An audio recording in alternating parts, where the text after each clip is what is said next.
मानव कल्याण एवं सूक्ष्म जीव उसको पूरी तरीके से अच्छे ढंग से शुरुआत की जा सके और आज और कल में मिला के चैप्टर को पूरी तरीके से खत्म किया जा सके। तो सभी बच्चों को मेरी तरफ से गुड मॉर्निंग, जय श्री कृष्णा, राधे राधे, वालेकुम अस्सलाम, सत श्री अकाल, जिसका जो नाम सबका स्वागत। ठीक है ना, जल्दी से लाइव आजा बच्चा।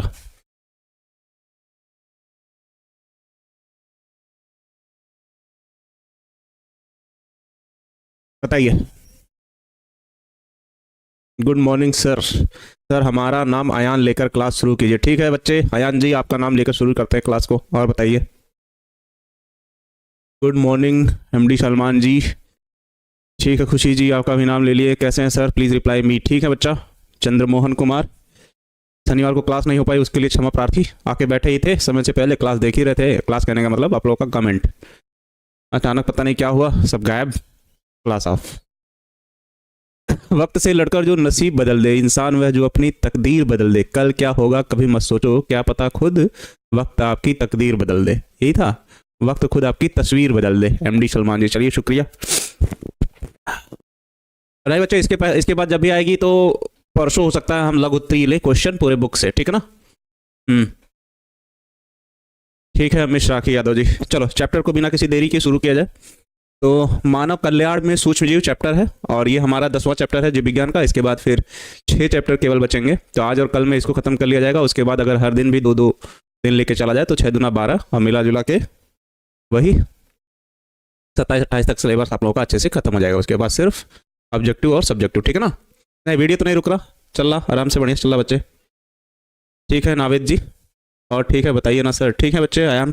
चलो तो आज जो हिस्सा हम लोग पढ़ेंगे से केवल सूक्ष्म जीव या माइक्रो ऑर्गेनिज्म में जीवाणु को पढ़ेंगे, क्योंकि जीवाणु से बहुत सारे ऑब्जेक्टिव क्वेश्चन आते हैं जो कि गलत करना बेवकूफ़ी होगी हम लोग की, और बहुत ही आसान क्वेश्चन आते हैं। तो कुछ बच्चे जीवाणु को अच्छे से नहीं पढ़े होंगे। उपयोग हम लोग कल पढ़ लेंगे कि इसका हमारे दैनिक जीवन में क्या उपयोग है, ब्रेड बनाने में, अल्कोहल बनाने में, फर्मेंटेशन में, ठीक है ना, इन सब चीज़ों में। चलो हो जाएगा शुभम शर्मा जी। चलिए यार हल्की हल्की खांसी आने लगी है अब। चलो तो आज जो हेडिंग लेते हैं सीधे सीधे हम लोग लेते हैं किसको, कोशिका के आधार पर जीवों को कितने श्रेणियों में विभाजित किया गया है। एक मिनट ऊपर वाला लाइट ऑफ करवा।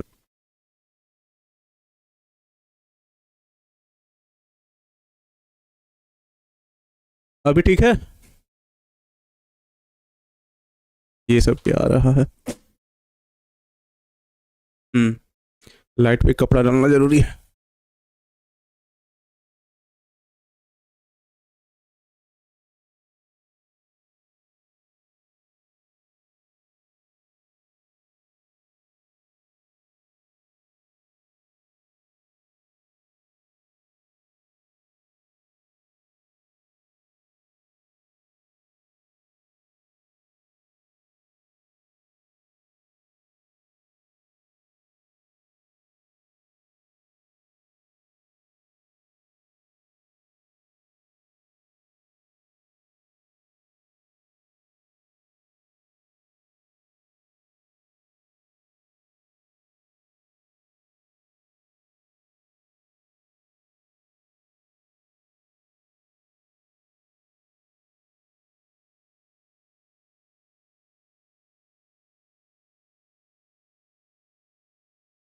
हो गया हो गया हो गया हो गया हो गया हो गया, चलो साउंड सही हो गया।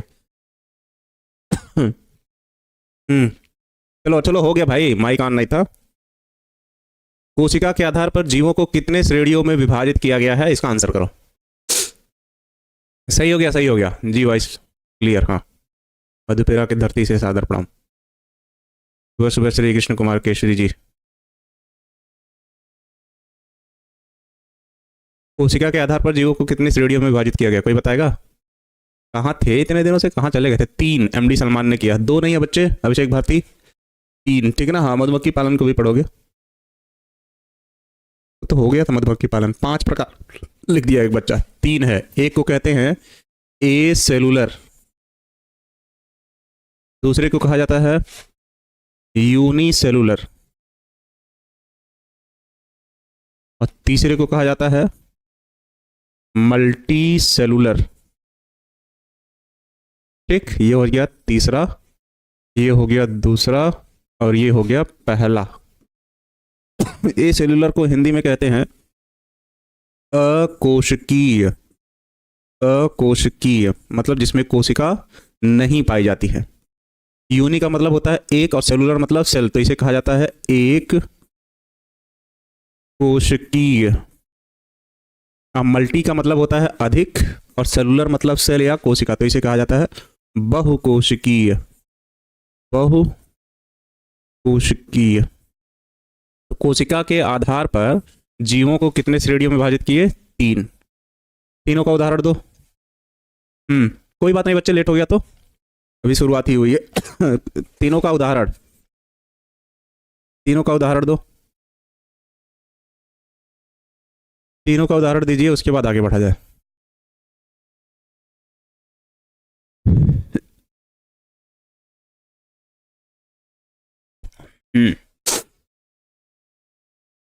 एमडी सैफ जी उतना बहुत है, तीनों का एक एक उदाहरण दीजिए। चलिए महिमा कुमारी जी, आपने अमीबा लिखा है पर किसका उदाहरण, किसका है वो? चलो इसका उदाहरण अमीबा लिख लिए हम, का उदाहरण अमीबा हम लिख लिए। चलो यूग्लिना, पैरामीशियम, ये सब हो जाएगा। ठीक।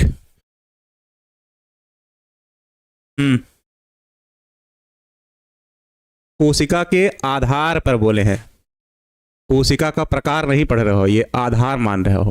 कोशिका का प्रकार पढ़ोगे तब तो प्रोकैरियोटिक और यूकैरियोटिक हो जाएगा। कोशिका के आधार पर जीवों को तीन श्रेणियों में विभाजित किया गया है।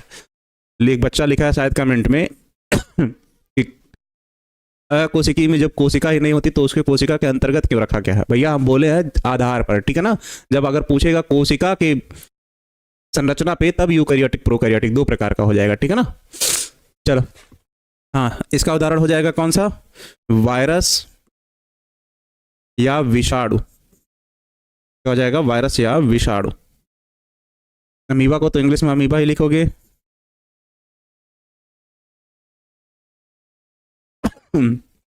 और मल्टी सेलुलर में तुम अपना उदाहरण लिख लो, ह्यूमन या मनुष्य, ठीक है ना। अब ठीक है, अब ठीक होना चाहिए। तो अगर पूछेगा कोशिका के आधार पर जीवों को कितने श्रेणियों में विभाजित किया गया है, तो तीन। पहला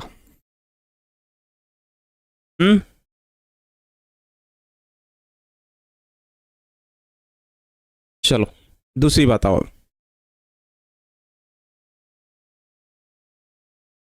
कोशिका की संरचना के आधार पर अगर कह दे या कोशिका के प्रकार कह दे, सेल या कोशिका का प्रकार अगर पूछेगा, प्रकार अगर पूछेगा, ठीक है ना।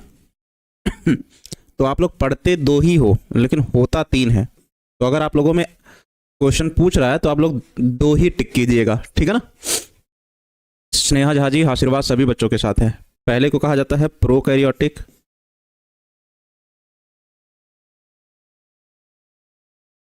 ठीक। दूसरे को कहा जाता है यूकैरियोटिक, तीसरे को कहा जाता है मीजोकैरियोटिक। मीजोकैरियोटिक, तीसरे को कहा जाता है मीजोकैरियोटिक, ठीक।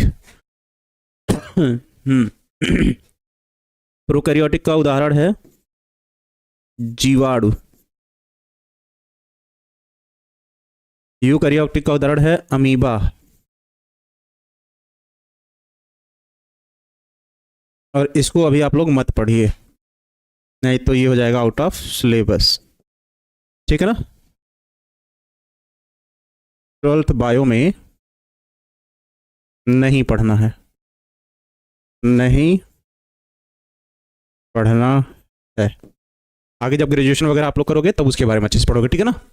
हाँ ये ऑब्जेक्टिव के लिए बचे, जहां परिभाषा की जरूरत पड़ेगी हम लिख देंगे, ठीक। तो अगर कहेगा कोशिका के आधार पर जीवों को कितने भाग में विभाजित किया गया, तो कोशिका के आधार पर जीव कितने प्रकार के होते हैं? तीन। ए सेलुलर, यूनिसेलुलर, मल्टीसेलुलर। एक वह कोशिकी जिनमें कोशिका नहीं पाई जाती, एक वह जीव जिनमें एक कोशिका होती है, एक वह जीव जिनमें बहुत सारी कोशिकाएं होती है। उदाहरण के तौर पर वह जीव जिनमें कोशिका नहीं होती है उसे कहते हैं वायरस या विषाणु।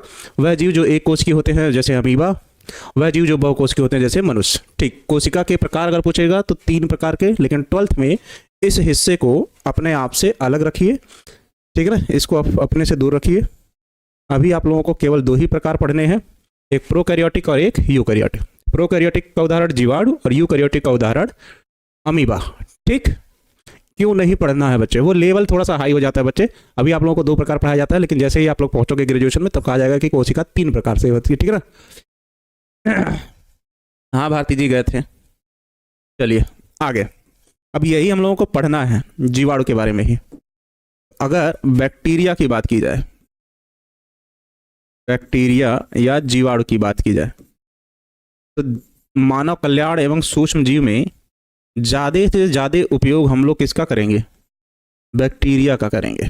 चाहे बायोलॉजिकल ऑक्सीजन डिमांड में पढ़े थोड़ा बहुत, चाहे वाहित मल उपचार में पढ़े हम लोग उसको, ठीक है ना, चाहे हम लोग उसको, चलो ठीक, ईस्ट का उपयोग करेंगे, एक कोश की जीव है। तो सॉरी सर लेट हो गया, राधे राधे, कोई बात नहीं बच्चे, लेट नहीं हुआ था, ठीक है ना। अब जीवाणु को पढ़ेंगे। तो सबसे पहले तो जीवाणु की संरचना, उसके बाद कुछ, सबसे पहले जीवाणु की संरचना। अब सभी जीवाणुओं को हम कॉमन नहीं बना रहे हैं, कुछ जीवाणु ऐसे होते हैं जिनमें कोशिका भित्ति और हरित लवक दोनों पाया जाता है। ठीक, उदाहरण के तौर पर अगर पूछना चाहो तो कोशिका भित्ति और जीवाणु वाले जो होंगी संरचनाएं, ठीक, जिसके कारण उसको पौधों की श्रेणी में रखा जाएगा, जैसे युगलीना। ठीक है ना, जल्दी हो जाएगा बच्चे, ठीक है ना। केमिस्ट्री और फिजिक्स थोड़ा सा टफ पड़ता है, इसलिए उस पर आप लोगों को ज़्यादा समय दिया जा रहा है, क्योंकि उसमें न्यूमेरिकल भी है। ऐसा नहीं है कि बायो टफ नहीं है, पर उसको मैं कर लूँगा समय से, और आप लोग भी। ठीक, चलो, तो ये हो जाएगी जीवाणु की संरचना।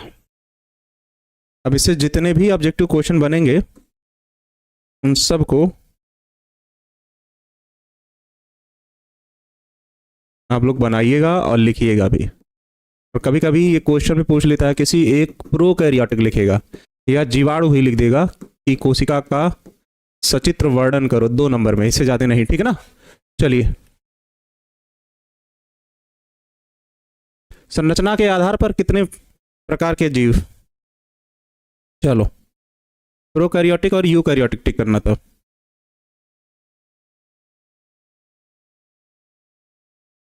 इसके अलावा और कुछ मत टिक करना बच्चे।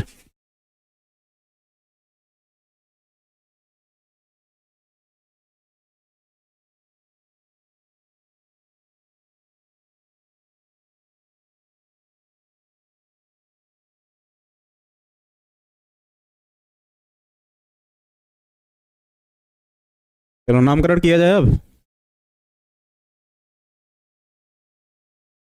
नामकरण किया जाए, फिर एक एक नाम उठा के उसके बारे में अच्छे से समझा जाएगा। ठीक है ना, कोई बात नहीं, लेट नहीं हुआ है अभी, अभी तो 7:15 हो रहा करीब। इसको हम लोग कहते हैं फ्लजला।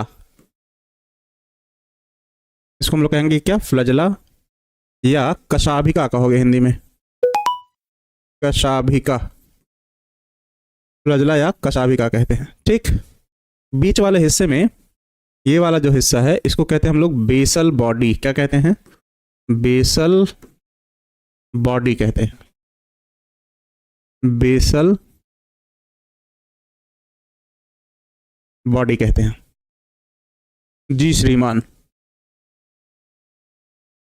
अच्छा ठीक है। ठीक, इसमें जो तरल पदार्थ है उसको कहेंगे हम लोग साइटोप्लाज्म, या इसे कहेंगे कोशिका, कोशिका द्रव्य कहेंगे। ठीक, इसमें ये जो गोल गोल संरचनाएं हैं इसको कहा जाएगा राइबोसोम।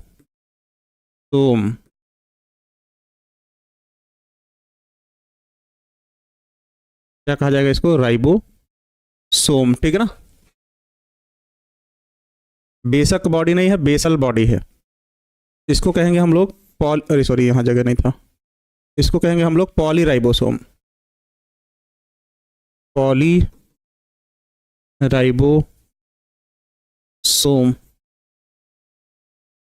पॉलीराइबोसोम।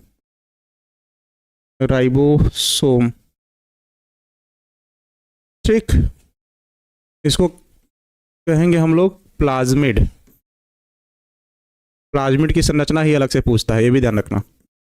जैव प्रौद्योगिकी जब आएगा चैप्टर तब उसमें पढ़ा जाएगा इसको, ठीक है ना। प्लाज्मिड। और ये वाला जो हिस्सा है, ये वाला, उसको हम लोग कहते हैं न्यूक्लियाइड। क्या कहते हैं? न्यूक्लियाइड।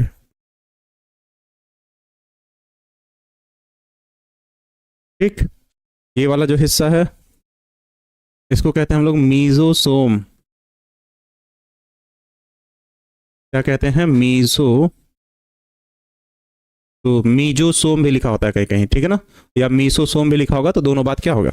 सही होगा। और ये जो किनारे पर है पतले पतले, इसको कहते हैं हम लोग सीलिया या सेक्स पीली, या इसी को हिंदी में कहते हैं हम लोग पक्षमाभ। क्या कहते हैं? पक्षमाभ। ठीक। चलो, कल प्रोटोप्लाज्म होगा ना? अरे हाँ यार, साइटोप्लाज्म लिख दिए हैं हम लोग। जीव द्रव्य लिखना है ना, प्रोकैरियोटिक। प्रोटोप्लाज्म, या इसी का क्या कहेंगे हम लोग? जीव द्रव्य। ठीक। एक नाम कुछ और छूट रहा था, दो नाम छूट रहे हैं। हाँ, एक किनारे पे जो होगा उसे कहोगे सेल वॉल, जो पौधों का लक्षण है, या इसी को कहोगे कोशिका भित्ति कहोगे,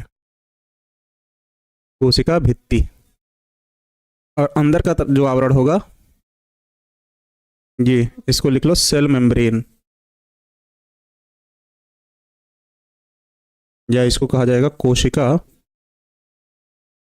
झिल्ली, इसे कहा जाएगा कोशिका झिल्ली। तो जीवाणु के शरीर में इतने सारे नाम होंगे।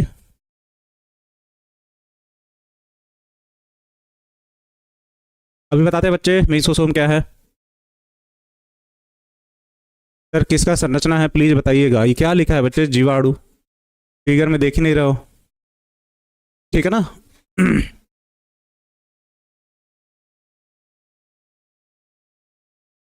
ठीक। पैरामेसियम यूकैरियोटिक कोशिका का उदाहरण है, ये प्रोकैरियोटिक कोशिका का उदाहरण है, ठीक है ना, क्योंकि इसमें केंद्रक नहीं पाया जाता। चलो, अब इसमें से एक एक संरचना जो हमारे लिए सबसे ज्यादा जरूरी है उसको पढ़ने की कोशिश की जाएगी। ठीक। चलो, तो सबसे पहले हम लोग लेते हैं क्या? Cell wall. सबसे पहला क्या ले रहे हैं हम लोग? सेल वॉल, या इसी को क्या कह रहे हो? कोशिका भित्ति। क्या कहोगे? कोशिका भित्ति।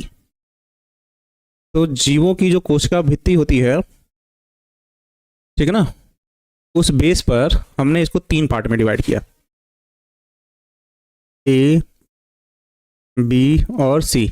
ए में मान लो रख लिया किसको? कवक को, जिसको हम लोग कहते हैं फंजाई।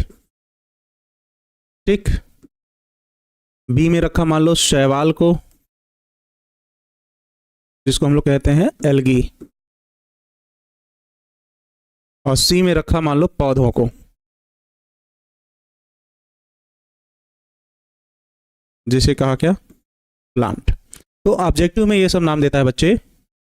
ऑब्जेक्टिव में पूछेगा, हाँ अब ये किनारे से राइबोसोम भी समझा लेंगे बच्चे, ठीक है ना। ऑब्जेक्टिव में पूछेगा कि कवक की कोशिका भित्ति किसकी बनी होती है, तो वो बनी होती है काइटिन नामक पदार्थ की, काइटिन नामक पदार्थ की। दूसरा पूछेगा शैवाल की कोशिका भित्ति किसकी बनी होती है, तो ये बनाता है पेप्टाइडो ग्लाइकान का, ग्लाइकान, पेप्टाइडो ग्लाइकान का। ये बना होगा किसका? पेप्टाइडो ग्लाइकान का। पौधों की कोशिका भित्ति किसकी बनी होती है, तो वो बनी होती है सेल्यूलोज का। किसका? सेलुलोज का। तो 3 ऑब्जेक्टिव क्वेश्चन हो गए इससे, सेल वॉल से। अरे परिभाषा नहीं पूछेगा यार, जब परिभाषा बोले है ना, जब देगा कि हाँ इसकी परिभाषा भी लिखिए, तो उसकी परिभाषा हम लिख देंगे। जहां पर हमको डिटेल में जरूरत होगी उसको हम लोग लिख लेंगे, ऐसा नहीं है कि नहीं लिखेंगे। अरे यार, जब हम लोगों को परिभाषा की जरूरत पड़ेगी तो उसको लिखा जाएगा, ठीक, उसको लेके परेशान ना रहो। हाँ, ये परिभाषा में थोड़ी पूछेगा। अब यही लाइन लिखे हम बैठ के कि कवकों की कोशिका भित्ति काइटिन नामक पदार्थ की बनी होती है, तब भी वही बात हुई, या यही चीज़ आप लिख लीजिए वैसे ही, ठीक है ना। सर हिंदी में लिखिएगा, हिंदी में नहीं तो क्या बच्चा, ठीक है ना। अगला दूसरे पे आते हैं। दूसरा लिखते हैं प्लाज्मा मेम्ब्रेन या सेल मेम्ब्रेन। सेल मेम्ब्रेन या इसी को कहोगे क्या, प्लाज्मा मेम्ब्रेन। प्लाज्मा, कोशिका झिल्ली लिख लो हिंदी में, कोशिका झिल्ली। तो अगर पूछेगा कोशिका झिल्ली किसकी बनी होती है, तो कोशिका झिल्ली भी बनी होती है कितने पदार्थों की, 3। इसको भी ए, बी और सी में डिवाइड करते हैं। पहला है प्रोटीन,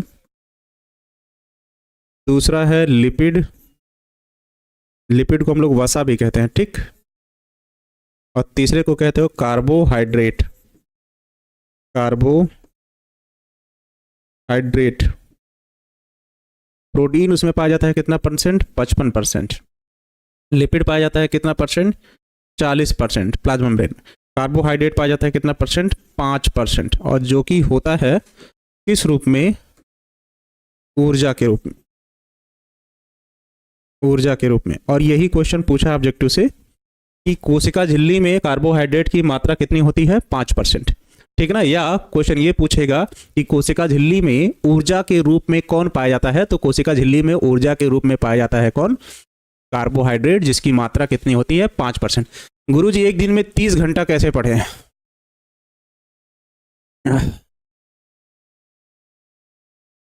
सोच लो भैया, एक दिन में 3 घंटा कैसे पढ़े हैं, क्या ही बताएं। चलो अब तीसरा लेते हैं। ऐसे छोटा छोटा रखोगे तब भी याद हो जाएगा तुम लोगों को, ठीक है ना। ऐसा छोटा छोटा करके पढ़ोगे तब भी याद हो जाएगा, ये ऐसा नहीं है छूट जाएगा।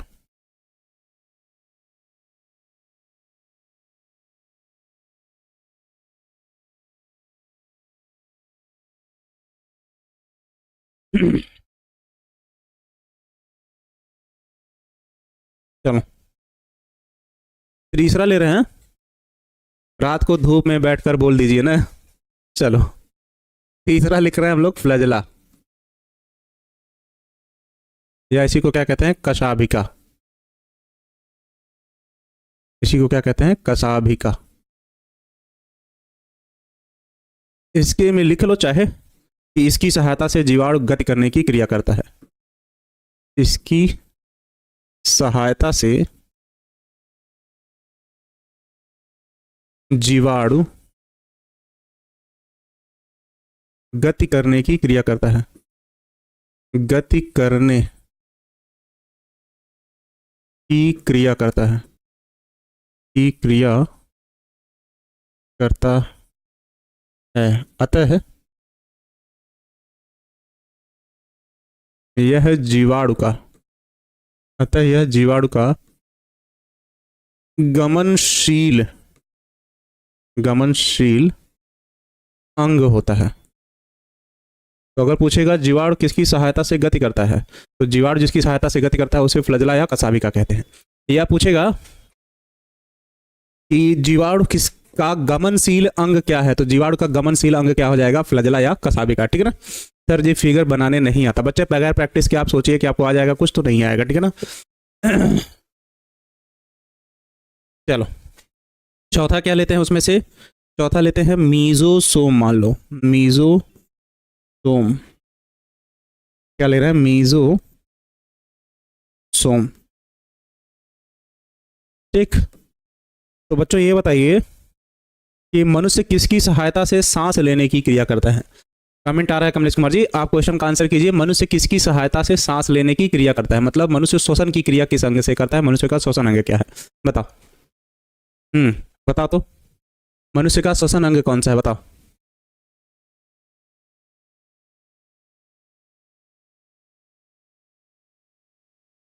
उषा कुमारी जी तो नाम अच्छे से याद करिए ना, फिर फिगर के अंदर नाम में कंफ्यूजन हो रहा है तो।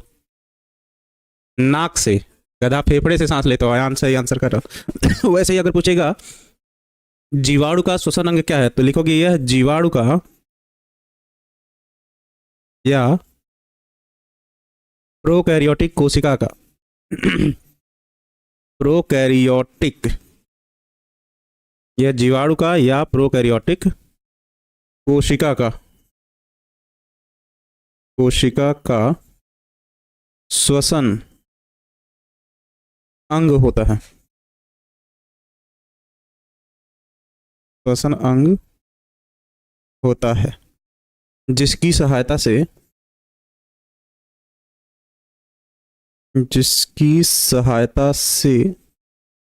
जीवाणु सांस लेने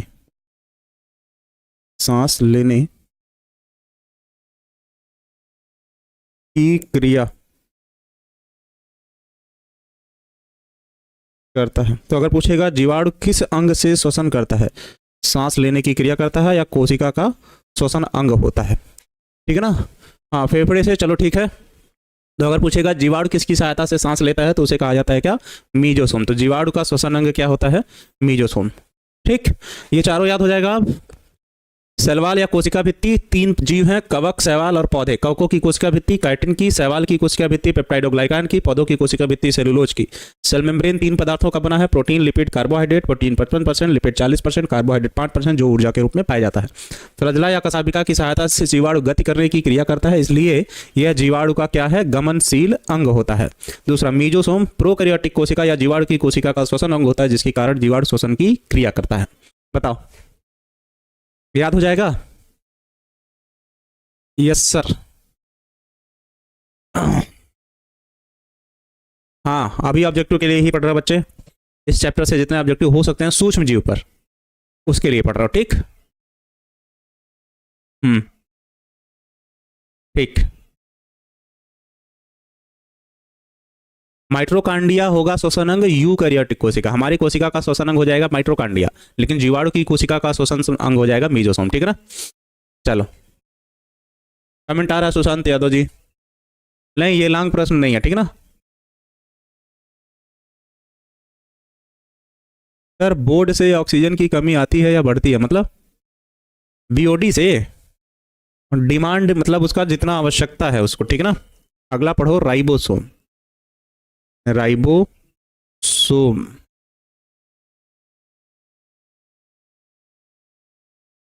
राइबोसोम ठीक। देखो, कोशिका जब प्रोकैरियोटिक और यूकैरियोटिक में डिवाइड की गई है तो उस आधार पर राइबोसोम भी दो प्रकार का है, ठीक है ना। पहले तो ये याद रखना, प्रकार कितने हैं इसके, दो। पहले को कह लो प्रोकैरियोटिक,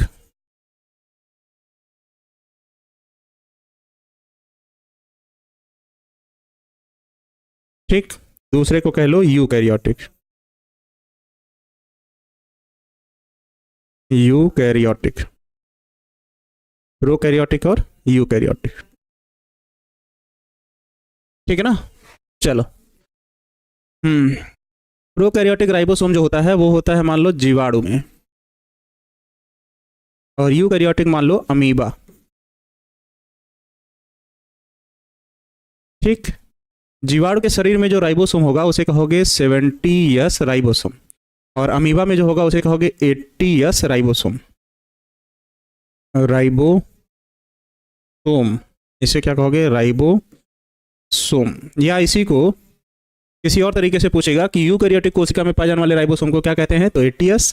प्रोकैरियोटिक कोशिका में पाए जाने वाले राइबोसोम को क्या कहते हैं, तो 70S, ठीक।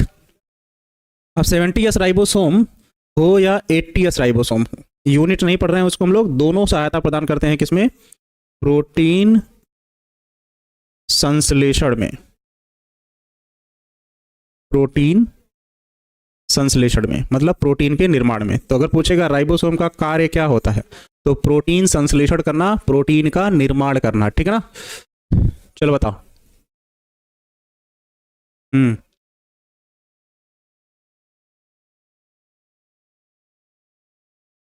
ठीक,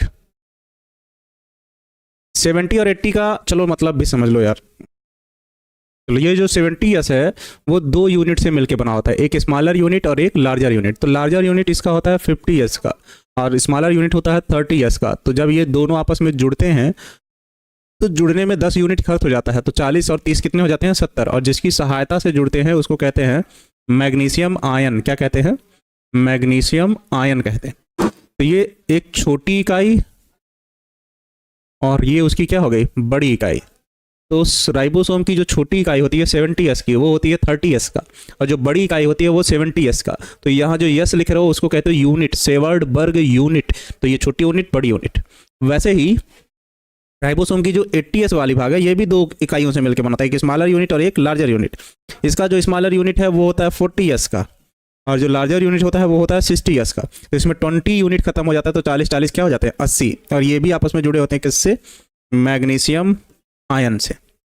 तो ये होता है प्रोकैरियोटिक कोशिका में और ये होता है यूकैरियोटिक कोशिका में। इतना डिटेल में मत पढ़ो बच्चे, बस इतना याद रखो कि राइबोसोम दो प्रकार का, प्रोकैरियोटिक होगा तो 70s, यूकैरियोटिक होगा तो 80s। दोनों का कार्य है कि प्रोटीन संश्लेषण करना और कुछ नहीं, ठीक है ना। हाँ, मैग्नीशियम आयन एक जगह और है, अभी बच्चे बता दे रहा है जो पूछ रहा है, ठीक है ना। ठीक। हाँ देखो, एक आयन एक बच्चा लिख रहा है, स्टाक और वैली, ये दो पार्ट में डिवाइड है, स्टाक और वैली, ये तीन, हेड, प्लेट और बेस, ठीक है ना। चलिए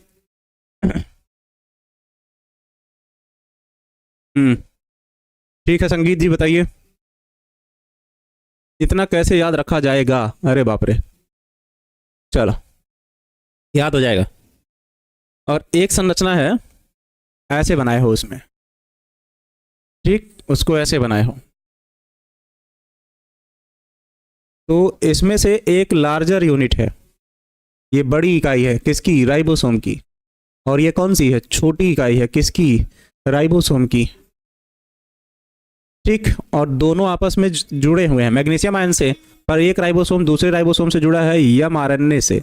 अब चाहे प्रोकैरियोटिक हो चाहे यूकैरियोटिक हो, ये दोनों प्रकार का होता है। तो जब बहुत सारे राइबोसोम mRNA से आपस में जुड़े होते हैं तो उनसे बनने वाली संरचना को हम लोग कहते हैं पॉली राइबोसोम।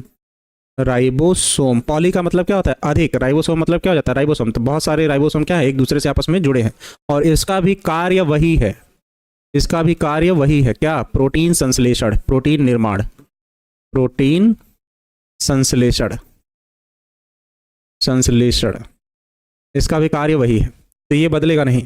तो अगर पूछे राइबोसोम और पॉलीराइबोसोम में क्या अंतर है, तो राइबोसोम कोशिका के जीव द्रव्य में स्वतंत्र अवस्था में पाए जाते हैं, जबकि पॉलीराइबोसोम mRNA की सहायता से क्या होता है, आपस में जुड़ा होता है, और वो भी प्रोटीन संश्लेषण में सहायता प्रदान करता है। सर पढ़ने से क्या फायदा, जब क्वेश्चन बनता ही नहीं है तो उसको पढ़ाई नहीं कहते हैं मुस्कान जी, उसको सिर्फ कहा जाता है कि कोटा पूरा करना, कि हमने लेक्चर देख लिया, चलो एग्जाम दे लेंगे। ठीक, कोशिश कीजिए थोड़ा सा फ्री ऑफ माइंड होके वहां बैठिए, बाकी दुनिया से दूर होके। भोजपुरी में एक कहावत है, मन मोर यहाँ चित्त भुसौली, कहने का मतलब बैठे तो क्लास में हो पर चित्त, हमारी आत्मा कहीं और घूम रही है, ठीक है ना। तो जब पूरी तरीके से कहीं किसी के क्लास में बैठोगे तब जाके अच्छे से समझ में आएगा बच्चे, ठीक है ना। चलो 2012 से लेके 2024 तक का ऑब्जेक्टिव यूट्यूब पे 8 सीरीज में खत्म हो गया है बच्चे, ठीक है ना। धन्यवाद धनंजय दयानंद कुमार जी। 8 सीरीज ऑब्जेक्टिव होगा, सेम फोटो होगा सब में, गमछा बांधे हुए मेरा, वो ऑब्जेक्टिव यूट्यूब पे देख डालिए, खत्म हो गया है वो, हालांकि फिर से रिवाइज होगा। सर ये याद था, चलो बच्चे याद था तो अच्छी बात है, पढ़े थे आप लोग। चलो ठीक, चलो तो राइबोसोम के बारे में खत्म हो गया। किसके किसके बारे में खत्म हो गया, फ्लैजेला खत्म हो गया, मीजोसोम खत्म हो गया, राइबोसोम खत्म हो गया, polyribosome, cell membrane, nucleoid plasma बटा है, सेल वाल बचा। चलो कुछ और चीजें, और सीलिया या फ्लैजेला यहाँ देख लिया जाए। अगला देख लिया जाए, सीलिया या सेक्स पिली, सीलिया या सेक्स पिली, ठीक। चलो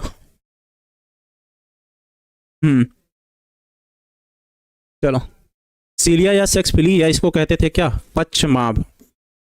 जैसे जीवाणु को जब एक जगह से दूसरे जगह चलना होता था तो वो यूज करता था किसका, वो यूज करता था फ्लैजेला या कसाभिका का।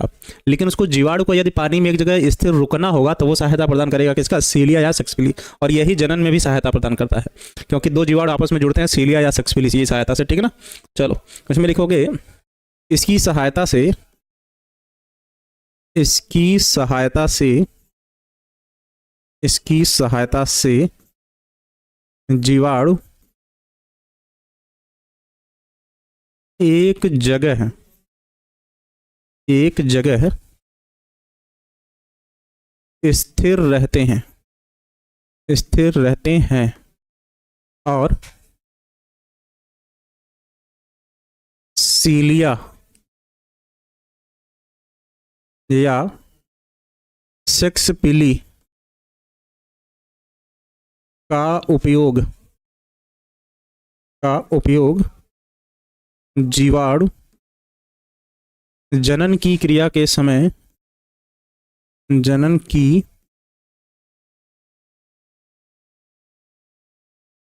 क्रिया के समय, जनन की क्रिया के समय संयुग्मन में करते हैं, संयुग्मन में करते हैं। तो अगर पूछेगा जीवाणु किसकी सहायता से जनन की क्रिया करते हैं, ठीक है ना, तो जीवाणु जिसकी सहायता से जनन की क्रिया करते हैं उसको कहते हैं हम लोग क्या, सीलिया। चलो बताओ। उषा कुमारी जी, सर मैं डेली टारगेट सेट करती हूँ लेकिन पूरा कंप्लीट नहीं हो पाता, पता ही नहीं चलता कि कब सो गए, और आगे लिखा उन्होंने क्वेश्चन मार्क। चलो कम से कम आप कोशिश तो कर रहे हो, इसी बात के लिए अपनी पीठ थपथपा लो। कम से कम आप कोशिश तो कर रहे हो, इसी बात के लिए थोड़ा सा खुश हो लो। धीरे धीरे सही हो जाएगा बच्चे, ठीक है ना, परेशान मत रहो। नहीं, रविवार को क्लास नहीं हुआ था, उस दिन आनंद सर को मैराथन क्लास लेना था कल, तो बोले कि क्लासेस सर रोक दीजिए क्योंकि बच्चों का डेटा खत्म हो जाता है तो बच्चे पढ़ नहीं पाएंगे, ठीक है ना। हाँ बच्चे, किसी ने मुझे मेरे इंस्टाग्राम पे मैसेज किया था कि सर ऑब्जेक्टिव हम लोगों का कंप्लीट हो रहा है धीरे धीरे, आप थोड़ा सा सब्जेक्टिव लाइए, तो आप सब्जेक्टिव पे आते हैं हम, ठीक है ना। पहले लघु उत्तरी फिर दीर्घ उत्तरी। हाँ, दो सीलिया ऐसे जब आपस में जोड़ते हैं तो जोड़ने को कंजुगेशन कहते हैं, उससे एक नली बनती है, उसी को कंजुगेशन ट्यूब या संयुग्मन कहते हैं, जिससे जनन की क्रिया होती है, ठीक है ना। ठीक है, बड़ा लिख देंगे। चलो अगला। अगला क्या यहीं पे लिख सकते थे, जीव द्रव्य, यहीं लिख लिया जाए जीव द्रव्य के बारे में।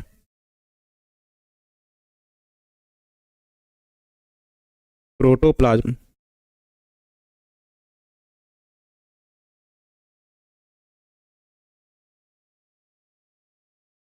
तो इसमें लिख लो जीवाणु के शरीर में,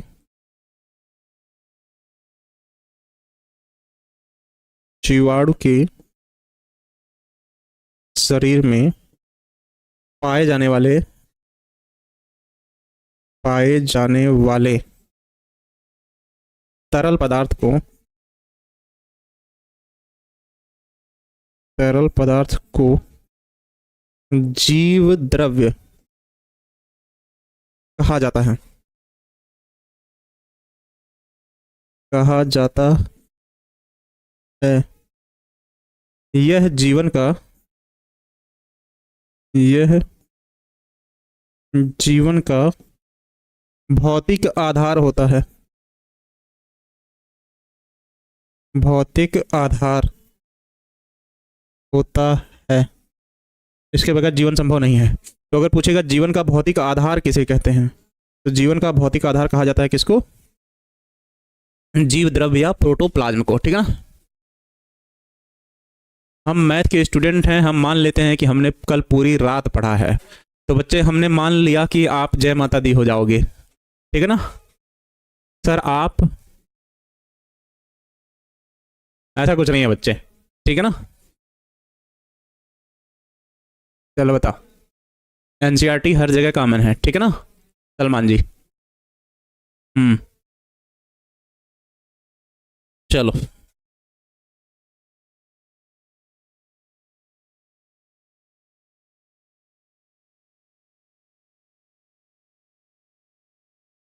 ठीक।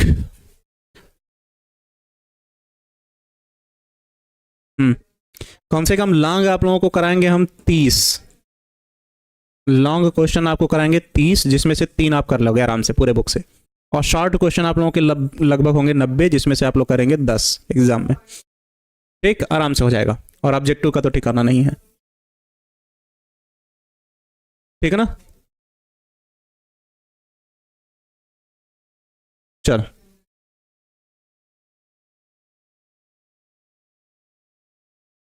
ठीक, फिगर वाली सीरीज एक अपलोड करवा देंगे हम जल्दी ही, ठीक, इंपॉर्टेंट चित्र वाला। चलो। अब आते हैं किस पे, प्लाज्मिड और न्यूक्लियाइड पे। अब आते हैं किस पे, प्लाज्मिड और न्यूक्लियाइड पे।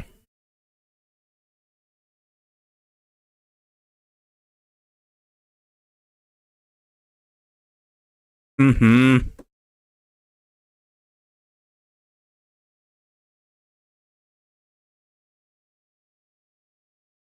एक है प्लाज्मिड,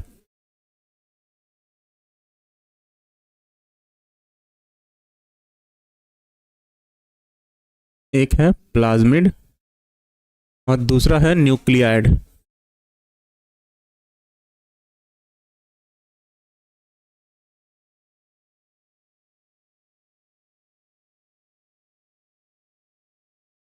ठीक। हम्म। कमेंट आता है आर्यन कुमार जी। प्रिया सिंह जी, आपका प्रॉब्लम क्या है? चलिए, तो अगर हम लोग प्लाज्मिड को बनाएंगे तो वो पहला डीएनए का धागा, दूसरा डीएनए का धागा, और दोनों धागे आपस में जुड़े हैं हाइड्रोजन बांड की सहायता से, पर आपस में उलझे नहीं हैं, सीधे सीधे हैं, तो इसे कहोगे क्या, प्लाज्मिड।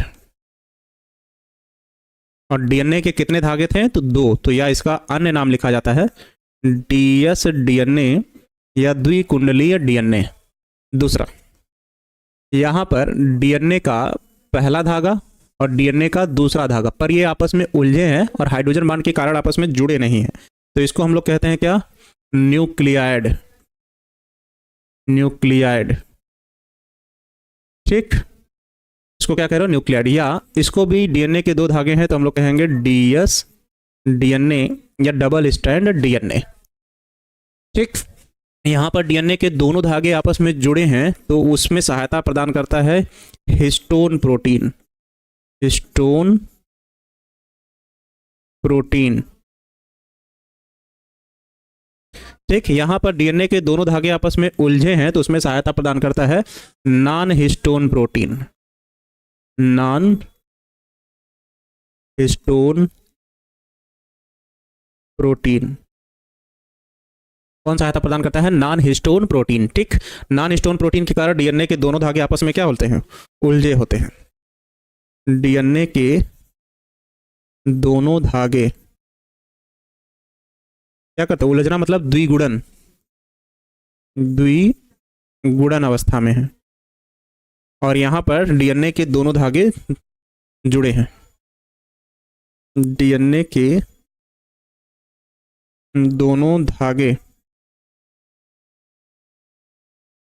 आपस में जुड़े होते हैं। तो डीएनए के दो धागों को आपस में जोड़ने के लिए किस प्रोटीन की आवश्यकता है, हिस्टोन प्रोटीन। डीएनए के दो धागों को आपस में उलझाने के लिए या द्विगुणन के लिए कौन सा प्रोटीन, तो नॉन हिस्टोन प्रोटीन। दोनों में समानता क्या है कि दोनों डबल स्ट्रैंड डीएनए है, ठीक ना।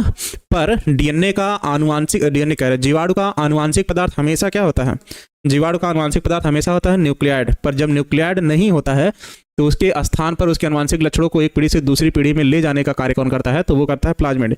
इसलिए प्लाज्मिड को कहा जाता है एक अन्य नाम से एक्स्ट्रा क्रोमोसोमल, एक्स्ट्रा, एक्स्ट्रा मतलब एक अधिक है, क्रोमोसोमल, क्रोमोसोमल, क्रोमोसोमल मतलब गुणसूत्री जैसी संरचना, क्या, जेनेटिक मटेरियल।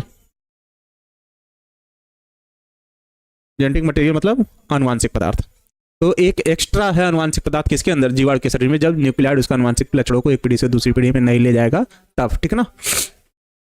अच्छी बात है, प्राउड फील हो रहा है बच्चे। पर ऑब्जेक्टिव क्वेश्चन आपका पूछा था कि जीनोफोर किसे कहते हैं। तो जब इस डीएनए में, क्योंकि ये डीएनए है, कौन सी क्रिया हो जाए, इस डीएनए में एक क्रिया हो जाए जिसको कहा जाता है क्या, अनुलेखन। तो अनुलेखन के समय डीएनए से क्या बनता है, आरएनए।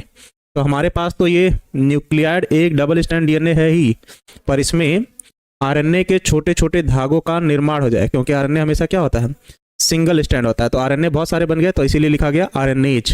तो जब क्या क्या हो, जब तीन चीजें हो, एक तो डीएस डीएनए हो, दूसरा क्या हो, नॉन हिस्टोन प्रोटीन हो, नॉन हिस्टोन प्रोटीन हो, और आरएनए हो, तो इस संरचना को हम लोग कहते हैं जीनोफोर। जीनोफोर कहते हैं। तो ऑब्जेक्टिव में पूछा है जीनोफोर किसे कहते हैं, तो इसे कहा जाता है जीनोफोर। तो जब भी जीनोफोर होगा 3 संरचनाएं होंगी, आरएनए होगा, डबल स्ट्रैंड डीएनए होगा और नॉन हिस्टोन प्रोटीन होगा। और जब केवल डीएनए हो और हिस्टोन प्रोटीन और नॉन हिस्टोन प्रोटीन हो तो उसे कहेंगे हम लोग क्या, न्यूक्लियाइड। अब ठीक है, बताओ। हिस्टोन प्रोटीन डीएनए के 2 धागों को आपस में जोड़ने का कार्य करता है अंकित सिंह जी, और नॉन हिस्टोन प्रोटीन डीएनए के दोनों धागों को आपस में उलझने या द्विगुणन में सहायता प्रदान करता है। बताओ, इतना लंबा कौन टारगेट बनाता है यार कि सुबह शाम को 5 बजे से लेकर सुबह 4 बजे तक पढ़ाई करूंगी स्नेहा झा जी? ये तो अपने आप को टॉर्चर करने वाली बात हो गई। क्लियर है गुरुजी? चलो आज की क्लास को समय निकाल के एक बार 2x पे और देखना। मानव कल्याण एवं सूक्ष्म जीव में जीवाणु से संबंधित जितने ऑब्जेक्टिव आपके आने चाहिए उतने ऑब्जेक्टिव आराम से खत्म हो जाएंगे। जीवाणु की कोशिका भित्ति किसकी बनी होगी, शैलवाल की। पौधे की कोशिका किसकी बनी होगी, शैलवाल की। कवक की कोशिका भित्ति किसकी बनी होगी, काइटिन की। शैवाल की कोशिका भित्ति किसकी बनी होगी, पेप्टाइडोग्लाइकान की। और बाकी पौधों में सेलुलोज की और जीवाणुओं में भी सेलुलोज की। ठीक है ना? चलो, जीवाणु जिसकी सहायता से सांस लेता है उसको कहते हैं मीजोसोम। राइबोसोम की सहायता से जीवाणुओं में प्रोटीन संश्लेषण की क्रिया होती है। ठीक है ना? और राइबोसोम कितने प्रकार के, 2 70s और 80s ribosome. 70s ribosome prokaryotic कोशिका में, 80s राइबोसोम यूकैरियोटिक कोशिका में। और जब बहुत सारे राइबोसोम एक जगह इकट्ठे हों और या आरएनए की सहायता से आपस में जुड़े हो तो उसे पॉलीराइबोसोम कहोगे। जीवाणु का आनुवांशिक पदार्थ न्यूक्लियाइड होता है, पर उसके अलावा एक एक्स्ट्रा होता है प्लाज्मिड। दोनों में समानता यह है कि दोनों डबल स्ट्रैंड डीएनए है। दोनों में अंतर यह है कि एक में हिस्टोन प्रोटीन है जिसे न्यूक्लियाइड कहते हैं, प्लाज्मिड कहते हैं, दूसरे में नॉन हिस्टोन प्रोटीन है जिसे न्यूक्लियाइड कहते हैं। ठीक है ना? आगे जब न्यूक्लियाइड में अनुलेखन की क्रिया हो जाती है तो आरएनए का निर्माण होता है और इस संरचना को जीनोफोर कहते हैं। तो जीनोफोर में 3 संरचनाएं हैं। ठीक है ना? और एक को कहते हैं double strand DNA, non histone protein और आरएनए। ठीक है ना? नहीं, आज की क्लास से सब्जेक्टिव नहीं पूछेगा, चाहे लघु उत्तरी हो चाहे दीर्घ उत्तरी हो। और कल एक क्लास और लेके इसको पूरी तरीके से खत्म कर लिया जाएगा। ठीक है ना? चलो,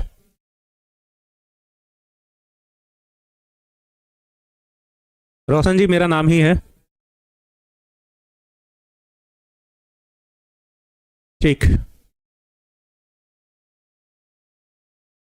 ठीक है मेरे नितेश जी। हाँ, वही 8 सीरीज ऑब्जेक्टिव वाला 2012 से लेके 2024 तक के क्वेश्चन है उसमें। चलो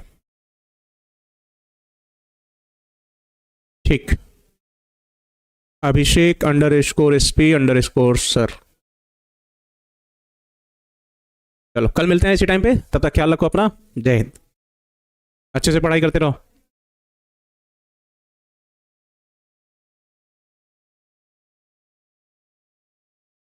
जय हिंद प्यारे बच्चों, मैं अभिषेक SP सर स्वागत करता हूं आपका इस प्यारे से प्लेटफॉर्म टारगेट बोर्ड में। जल्दी से लाइव आ जाइए ताकि आज जो चैप्टर शुरू होगा मानव कल्याण एवं सूक्ष्म जीव उसको पूरी तरीके से अच्छे ढंग से शुरुआत की जा सके और आज और कल में मिला के चैप्टर को पूरी तरीके से खत्म किया जा सके। तो सभी बच्चों को मेरी तरफ से गुड मॉर्निंग, जय श्री कृष्णा, राधे राधे, वालेकुम अस्सलाम, सत श्री अकाल, जिसका जो नाम सबका स्वागत। ठीक है ना? जल्दी से लाइव आ जा बच्चा।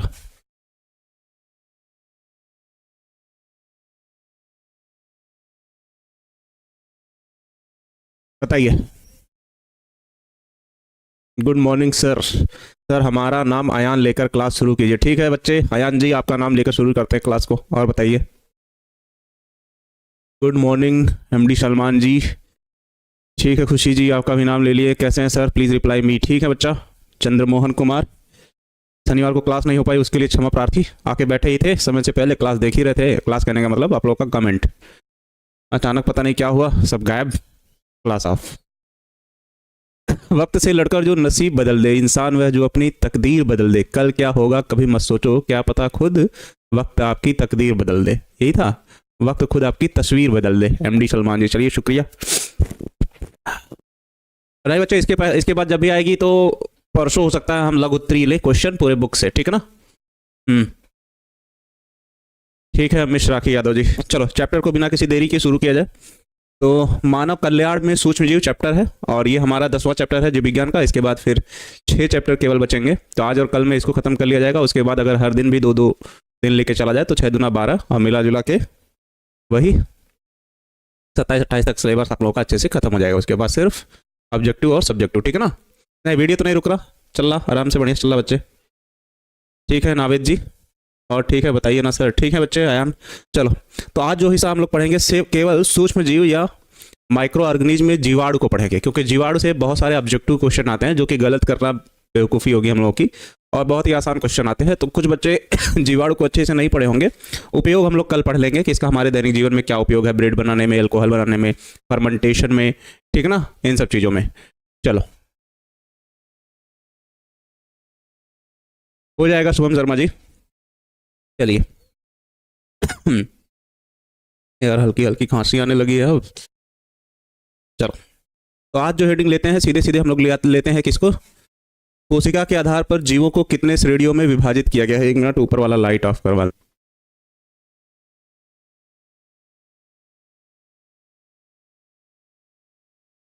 अभी ठीक है? ये सब क्या आ रहा है? लाइट पे कपड़ा डालना जरूरी है।